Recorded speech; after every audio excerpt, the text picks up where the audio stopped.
அனைவருக்கும் வணக்கம். நான் பிரபாகர் ஜோதிடர்.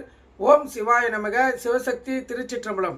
இப்போ நான் என்ன சொல்ல போகிறேன்னா, ஒரு ஜாதகருக்கு திருமணம் அமையக்கூடிய அமைப்பு தாய் வழியில் வருமா தந்தை வழியில் வருமா? நிறைய பேர் அது கேட்குறாங்க.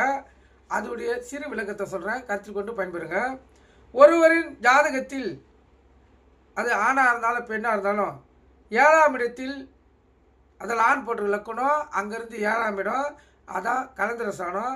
அந்த 7ஆம் இடத்தில் புதன் 5ஆம் அதிபதி, 4ஆம் அதிபதி, சந்திரன், கேது, சுக்கிரன் ஆகியோர்கள் சம்மதம் ஏற்பட்டால் அந்த ஜாதகருக்கு ஆணாக இருந்தாலும் பெண்ணாக இருந்தாலும் தாய் வழி உறவில் திருமணம் நடக்கும். கருத்தில் கொள்ளுங்க. அதே போல் தகப்பு வழி உறவில் திருமணம் பார்த்தீங்கன்னா, ஒரு ஜாதகத்தில் ஆணாக இருந்தாலும் பெண்ணாக இருந்தாலும் லான் போட்டுக்கு லக்கணும், அங்கேருந்து 7ஆம் இடம். அந்த 7ஆம் இடத்தில் சூரியன், 9ஆம் இடத்து அதிபதி ராகு, குரு, சுக்கிரன் ஆகியோர்கள் சம்மதம் ஏற்பட்டால் தகப்பன் வழி உறவில் அவங்களுக்கு திருமணம் நடக்கும். கருத்தில் கொள்ளுங்க.